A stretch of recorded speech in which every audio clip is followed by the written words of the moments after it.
pounds of marmalade, 37,000 bottles of wine, beer, and spirits, Titanic.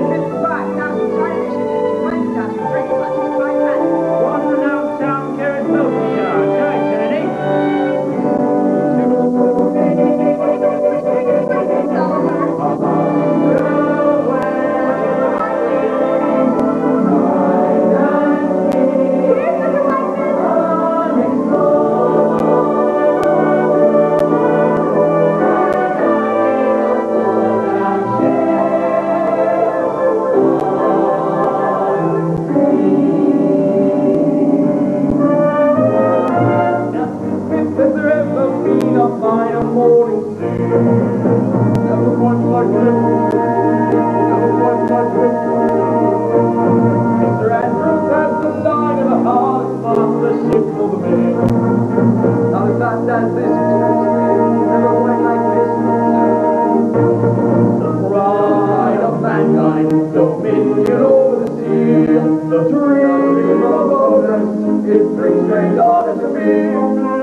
Carline's A-deck. Made his money by melting gold, spent it like water. $4,500 for the Louis Vuitton suite. The peak and led a luxurious business lady mistress. And they call that justice. They call that justice. Mr. and Mrs. George Wilder. They proceed to prominence suite B51. He's the richest man in Philadelphia. Mr. John D. Thayer and his family prominence suite B58. Vice President of Mrs. Charlotte Drake Cardoza. They proceed to prominence suite B54. No one really knows who she is. The newspaper says she booked the most expensive suite on the ship and found 40 seamen from the medicine chest to crystal pillars and sheets and bottles even installed. So she must be somebody. She must be.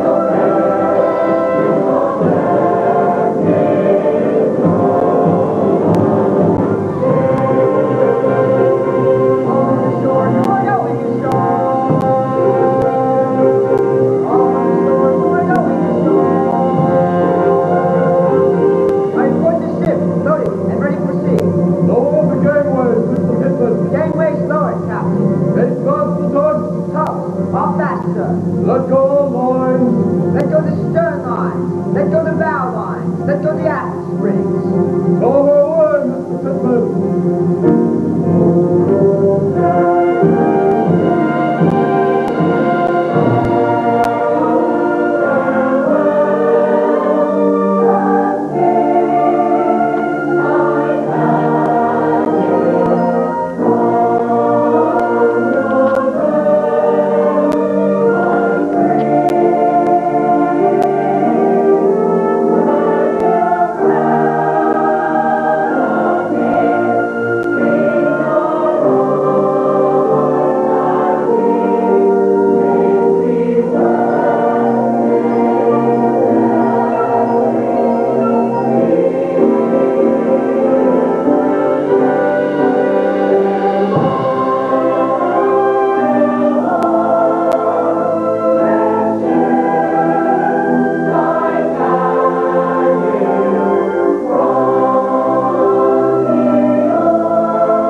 Titanic!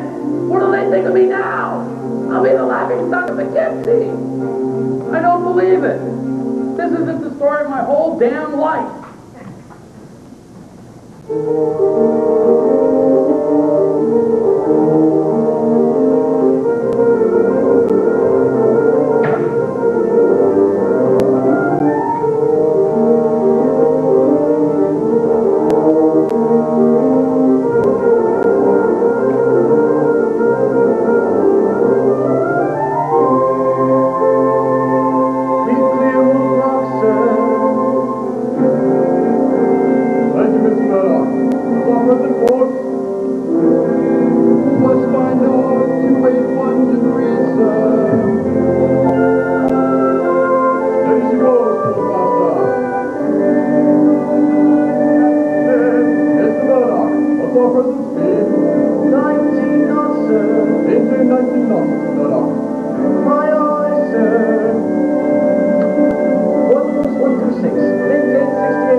A little celebration might be in order. I'm sorry, Mr. Ismay. I don't allow alcohol on my bridge.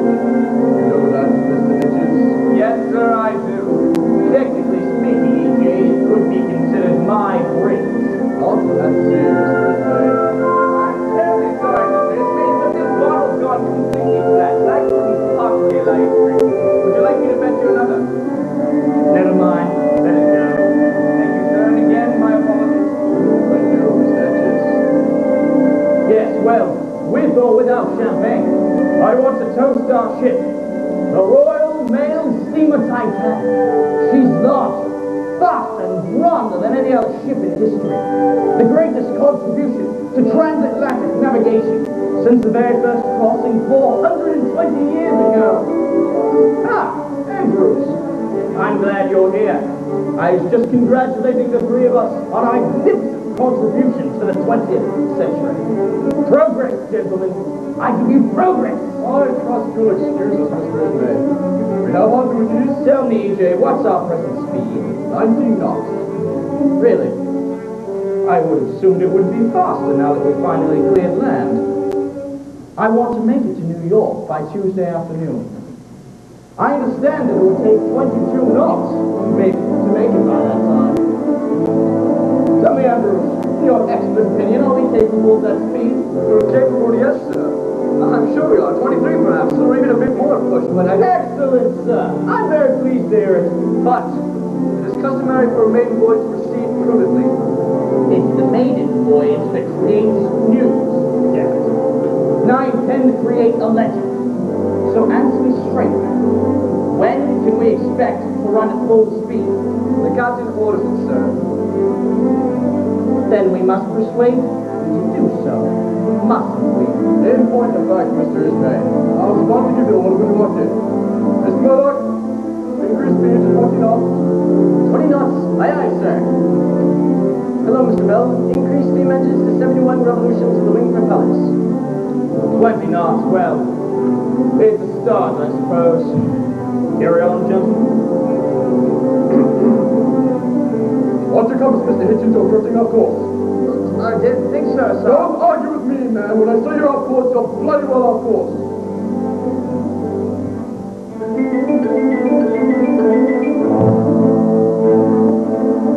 Set your screws to 71, Mr. Barrett. 71. It's a Mike Soon for 71. Captain's orders, Mr. Barrett. If you've got no objections, that is. It is his ship, isn't it? 71 it shall be. But I'll speak plain, Mr. Bell. If it's for my ship, I wouldn't recommend her speed increase too quick. Do as you're told, Mr. Barrett. She's sparkling clean, this newborn ship, but one more thing is clear. The oars say the boat aboard, the exit down here. We'll watch from here as up above, they'll catch our wind of glory. This wonder ship may be brand new, but it's the same old story.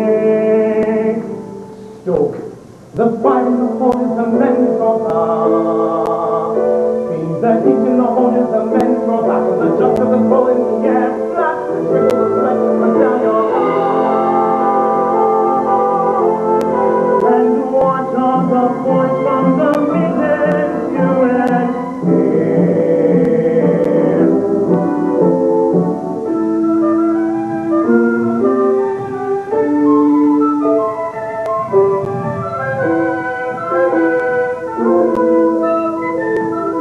cold it is that makes the steam that runs the machine that from the world that sends the men below the ground to mine the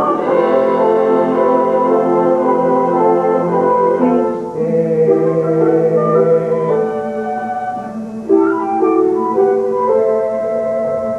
From Leicestershire and Nottingham up the land, work down in the pit, New Italy got above the ground to save your soul. Some way out of the pit, and once when I knew I could roll, and ship out to sea, and there I knew I would be gone.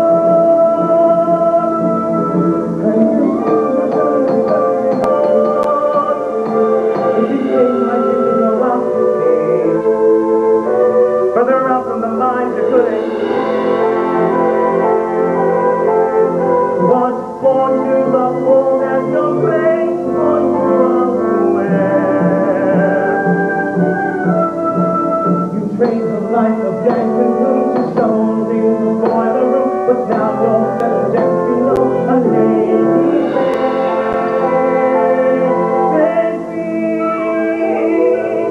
and nothing has changed. There's nothing on my mind can do. Don't kick and don't make, come into the home and the room.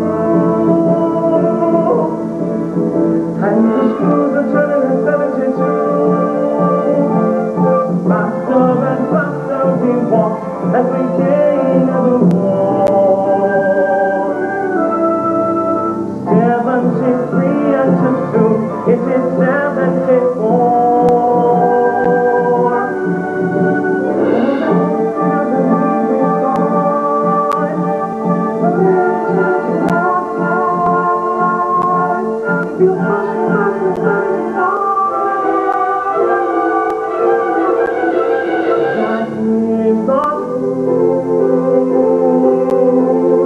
I swear.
Don't you understand? They don't want us in there.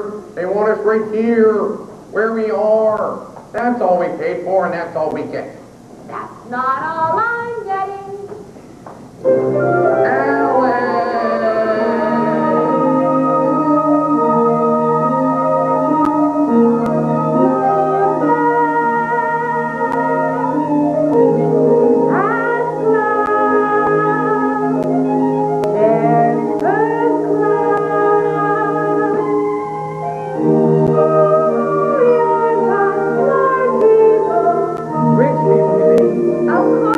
Darling, they're American. Can't you just imagine?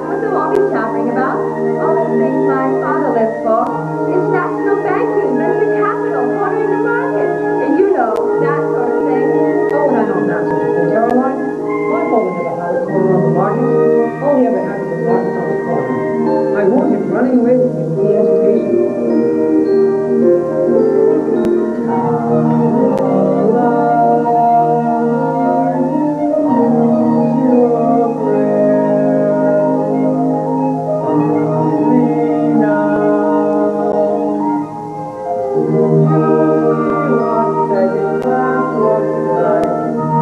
I love it when you're sarcastic. It makes me feel as though we're a real married couple. Why not? That's exactly what we will be the minute we arrive in America. And then the second will be good for you if your snob father has some business. Considering our living arrangements, everybody on board thinks we're already married. You know perfectly well we will have 7 cabins right on over. Yes, but separate cabins would mean separate beds, Charles. Yes, well, we had to make do with what we had, didn't we? You don't suppose we'll burn in hell for it, do you? Of course not. In America, it's not as good at all. What is it? Saving money.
You know most of them, I'm sure, and of course, everyone knows the Major, isn't it, sir?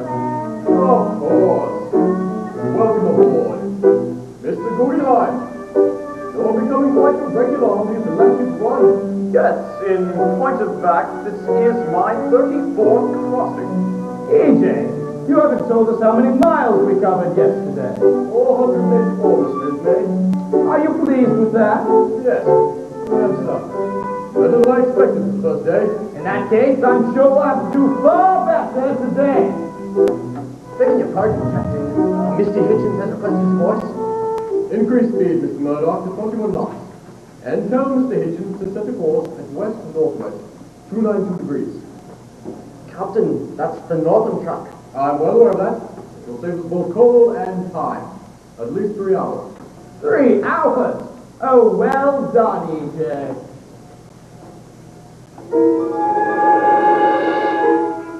The dinner seating for Friday, April 12th, will soon be served in the first-class dining salon.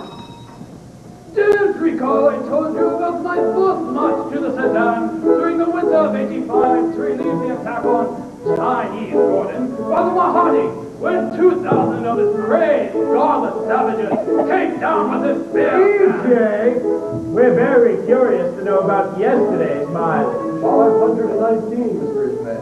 Much better! I'm sorry to disturb Who you. the devil are you? Second wild suffrage. Bride, sir. With the Marconi International Marine. What is it, Mr. Bride? A message, sir. From the furnace liner, Rappahannock. 4 days out of Halifax. She reports an iceberg. Thank you, Mr. Bride. I can read. Right. I mean, aye, sir.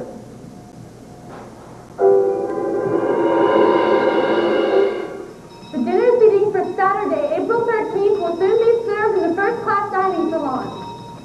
But the proudest moment came in Act 2 under the command of Kittinger at Johannesburg, when untold thousands of crazed, godless savages appeared without warning. Mrs. Astor, I understand this was your first trip to Europe. But not her last, Mrs. White.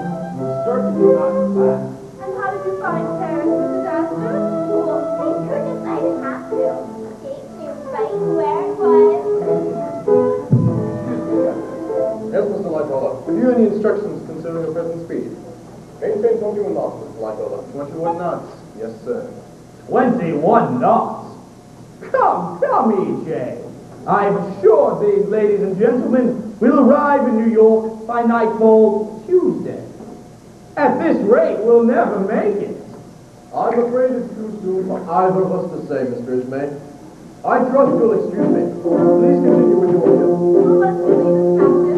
Unfortunately, Mrs. Thayer, my duties on the bridge, but I'm nearly so pleasant as sitting here with you attractive ladies, require my attention. Please continue. Remarkable man, our Captain Smith. Remarkable man, our Captain Smith. Remarkable man, our Captain Smith. Remarkable man, our Captain Smith.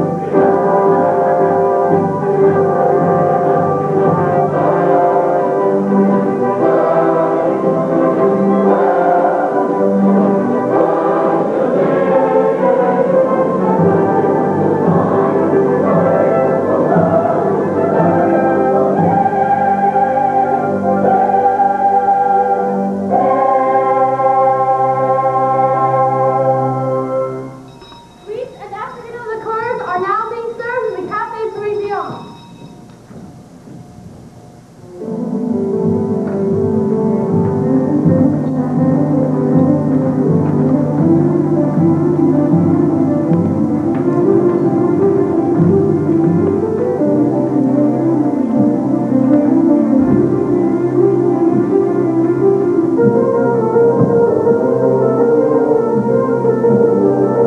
What's our position, Mrs. Murdoch? Latitude to 42:35 north, longitude 45:50 west, Captain. And the sea temperature, Mr. Lightoller?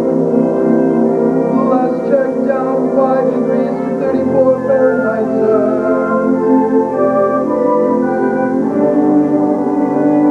Another communication, Captain. Ice one from the Caroni. Another one? They sighted a large berg at 41 north by 49:52 west.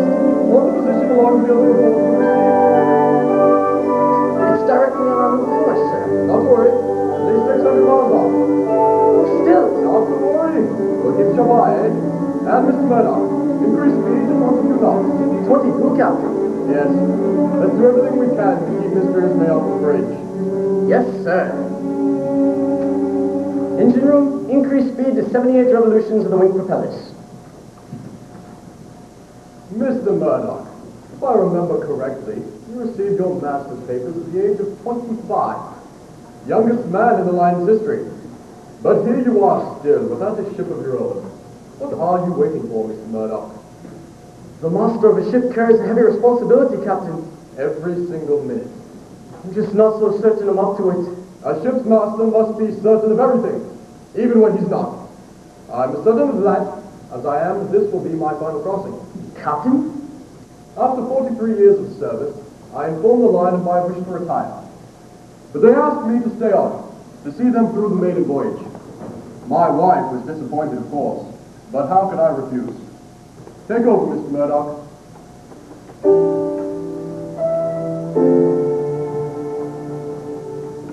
Thousands on board, each in his class. You are the master of all that must pass. Yours to set course, yours to command. You hold vessels in the palm of your hand. You hold vessels in the palm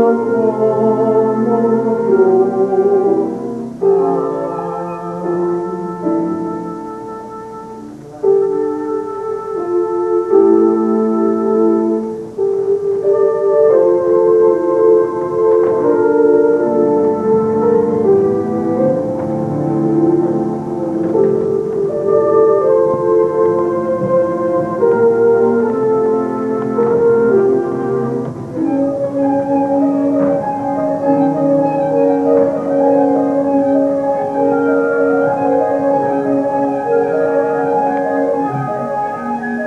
Third-class passengers are reminded not to take food below to their cabins.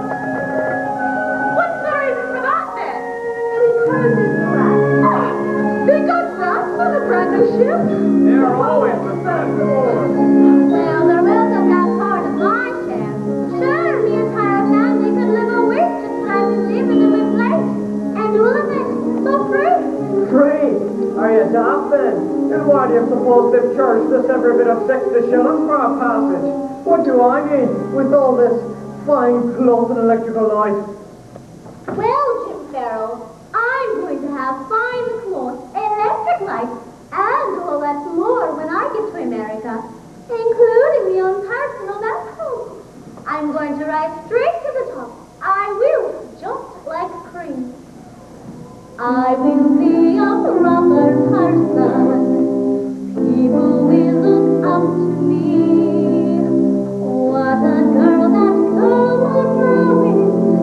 Katie, my little one, Mary. I aspire to heights of glory in the new world that can be. In that grandest nation I'll stand tall. Reach my very highest home.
I've been looking for you everywhere.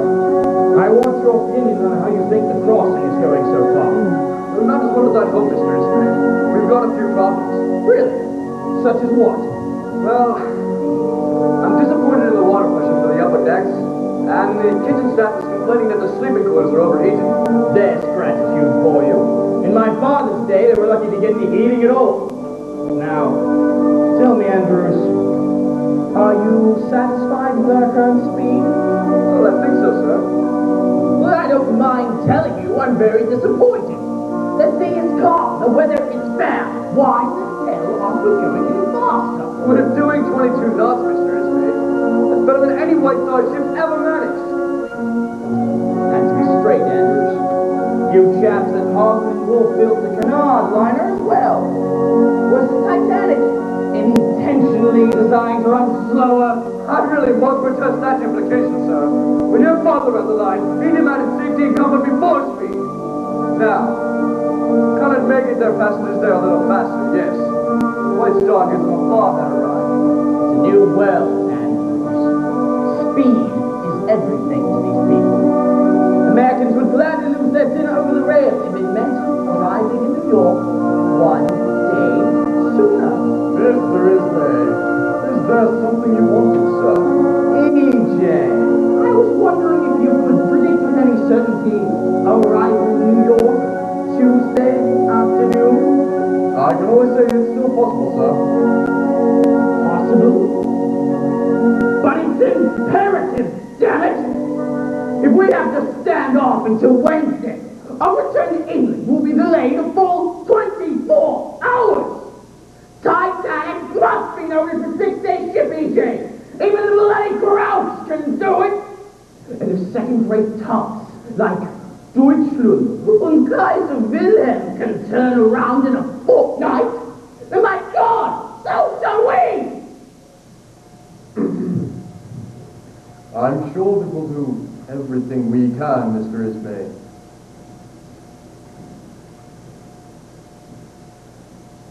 Splendid. That's all one can ask, isn't it?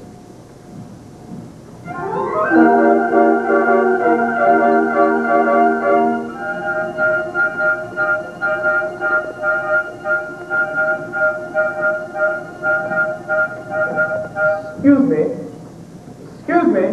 Who's that? Barrett. Barrett. Haha, the stoker. I remember. Welcome to the most important place on the entire ship. What can I do for you, Barrett? I heard you could actually send a message back to England. You heard right, all right. Sitting here, I can communicate with important people all over the world. Yeah? Yeah. I'd like to show you how it works, but... hold on. There's a message coming in. Iceberg warning from the Baltic. That's your old ship. Yeah. You can see I'm awful busy. So what was it you wanted? Shouldn't the captain know about that iceberg then? Oh, not to worry. I already sent him a half-dozen warnings just like it. If you ask me, they don't know what the bloody hell they're doing up there. Oh, excuse my French. It's like we say in the telegraphy business. You can't be a radio operator and remain Christian. So, how much would it cost to send a message to my girl in England? Sort of a romantic message. Ah, very pretty. But romantic enough, the minimum rate is £2, 4 pence. £2 That's more than they pay me to American buck. Oh, hold on. I guess I could give you a professional discount. Yeah? What did that cost? Nothing. They'll never know the difference. It's all very much. You must be a romantic sort of person yourself. Oh, not me. Romance and telegraphy don't mix. How can you communicate with just one person when you've got the whole world talking to you? I'll need her name and address. Darlene Watkins, Billsthorpe, Nottinghamshire. Hey, what's that you're doing? Darlene Watkins, Billsthorpe, Nottinghamshire. So what's the rest of it? I don't know. It's going to be just the right thing. Darlene's sort of funny. You see, she said if I couldn't take her serious, she knew someone who could. And I'm not too back for almost 2 weeks yet. So I might as well come straight after. I'll be coming back to you, darling.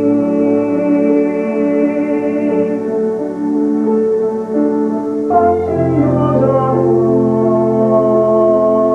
mine, and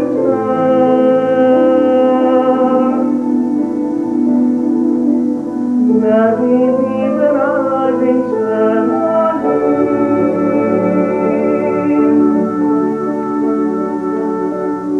and until that day, my love, take care. Leave me back, able to watch you from watch over me. Take on seventeen or blankets as you softly sleep.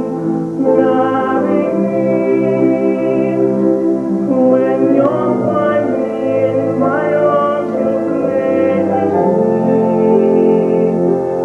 This devoted sinner's heart and soul are yours to keep. Yours the key. Every day from D-M-O-M, good morning, old man, to G-N-O-M, good night, old man, my telling.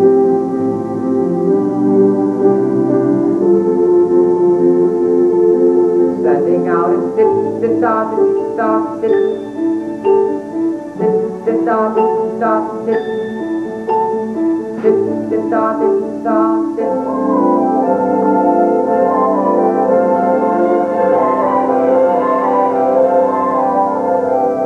I was young and shy, detached and sad, spent my days indoors, a homebound lad, hardly spoke few friends, I kept myself to myself, quite alone.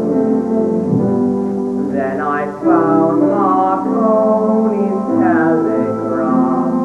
It could span the planet's width by half, 50 yards to 1,000 miles. The same touch the spark, sound the tone, and the night was alive with 1,000 voices fighting to be heard, and each and every one of them connected to me, and my life came alive with 1,000 voices tapping out each word like 1,000 people joined with a single heartbeat.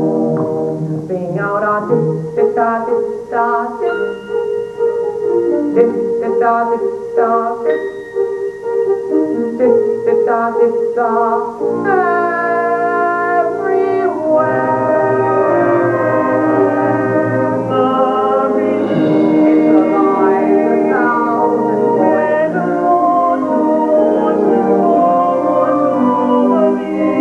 and every one of them connected to me. So alive with 1,000 voices.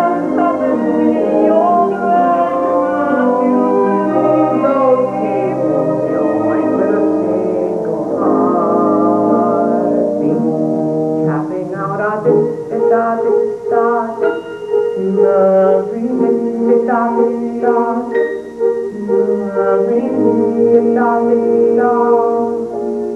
Signed, Fred.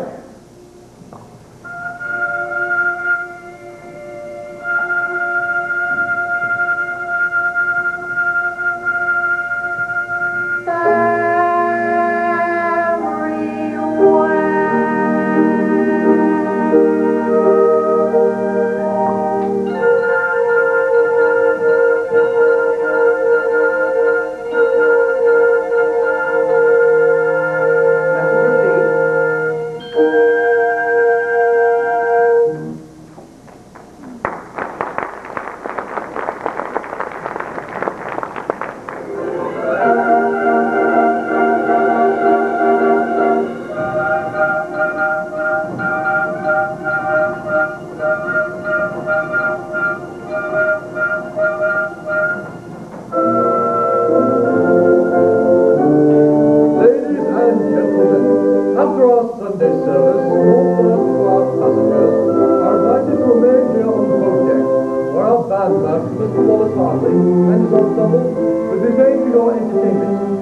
And now we will conclude our service by singing hymn number 27, God Lift Me Up.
I know what you've been up to.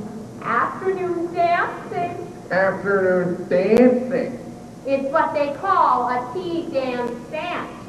Well, that's almost what they call a crocodile. Language, good girl. Come along, little girl. I don't really think we belong here.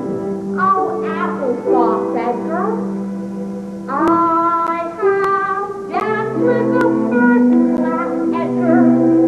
It was oh such a dream come true. That class isn't for our kind, Alice. That won't do. Haven't you noticed, Edgar?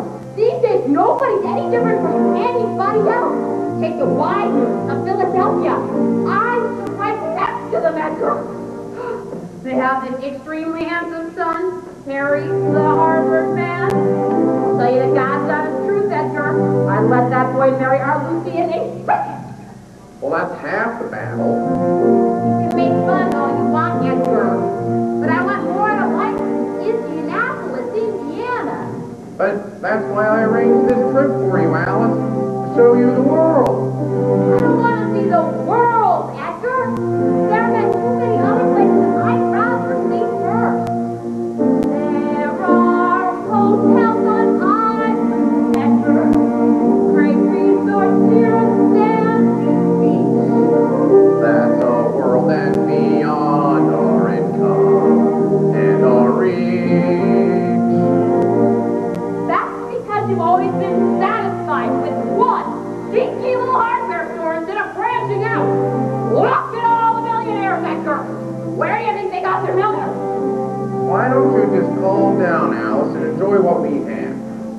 Please don't tell me never. I want this forever, ever. There's a new Edgar. Won't you ever give up that view? I want more than we've got now, Edgar. Why don't you? I don't know. What are you supposed to do about it, Alice? I don't know, Edgar. I'm going for a walk.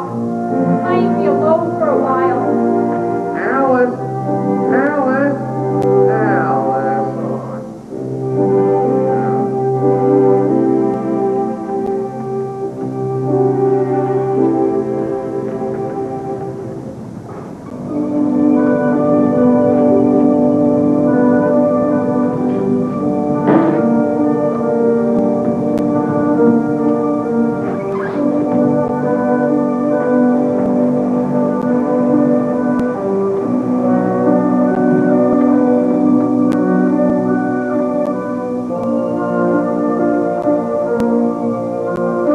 Seatbelt, Mr. Murdoch.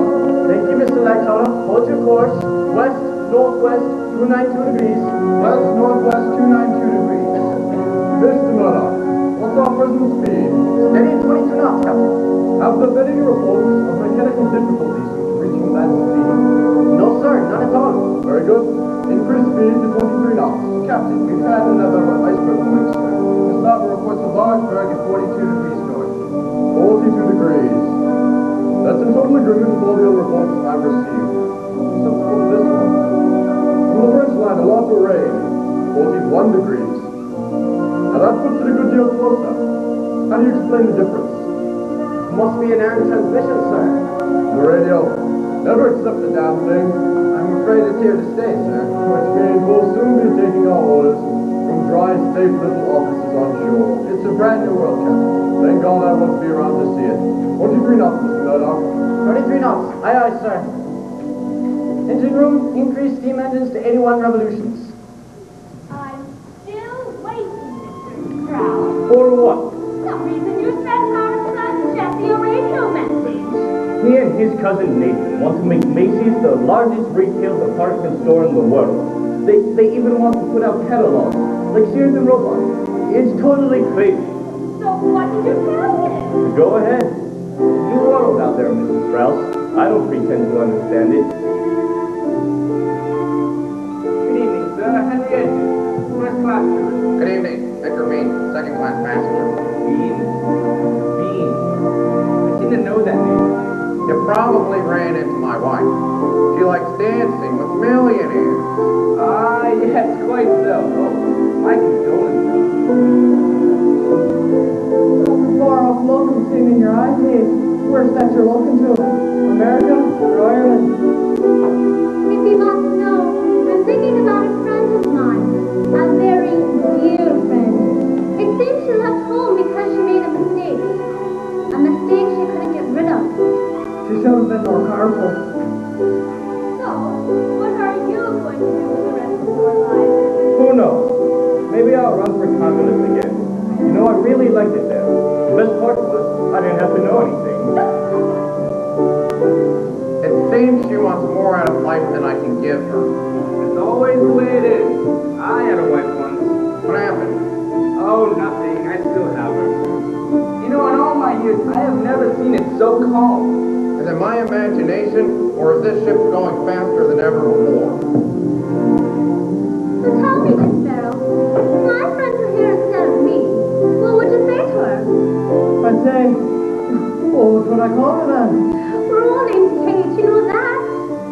So I'd say, Kate, do you know who the Polar is? What is that question? What'd you take her for? And he refused to come with her. Good work being hard to find. He probably didn't want to leave his job. Or his wife. So tell me, Jim Sparrow, could a decent feller care for a woman who already has a bit of a family?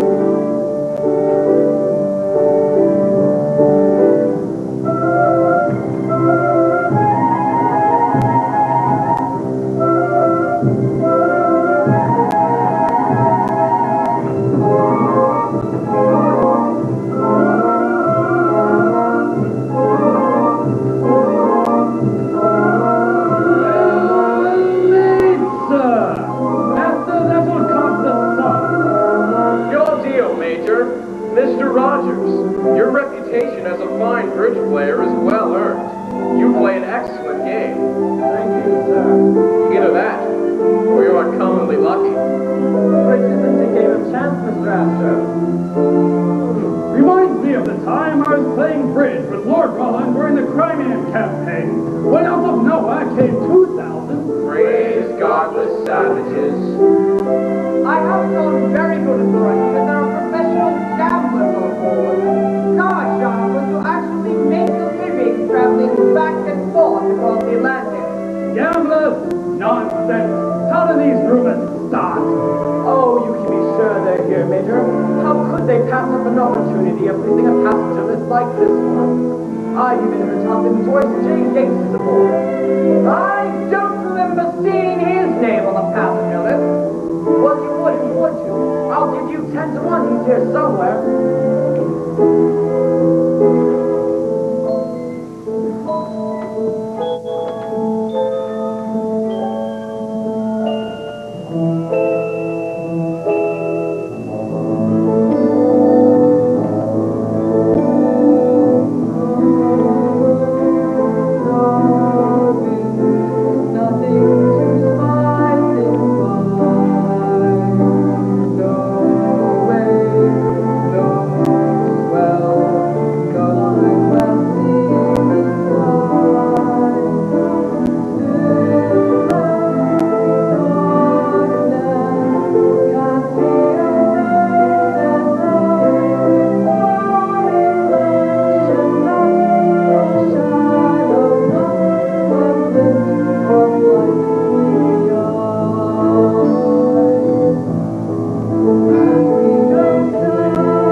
I can't even find our stateroom. Every time I go out for a walk, finding my way back is an adventure.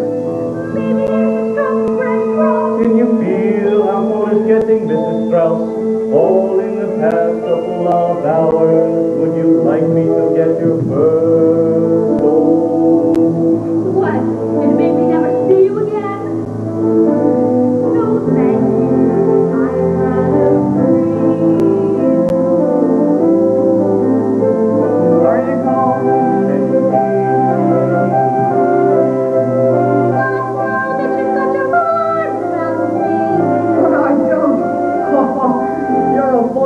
Kate McGowan. Honey, thanks very much. Because you come right out with what you want. And you find that funny now, do you? What kind of girl do you think I am? You think I need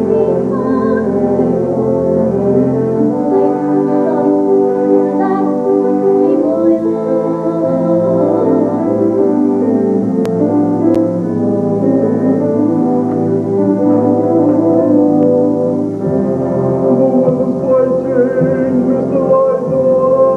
Yes, sir, it's turned very cold. Only 1.3. Ocean temperatures down to 31 degrees, Captain. All the captains check our supply of hot water. Tell the engine to watch the sea witches. My eyes The love of wind is there.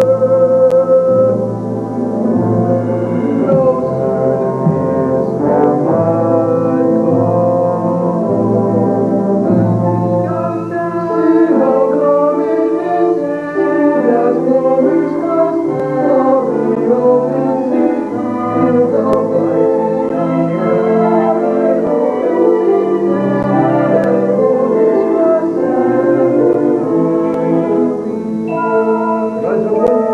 keep a sharp watch, a naked eye, and something you can depend on. Good night, sir. Good night.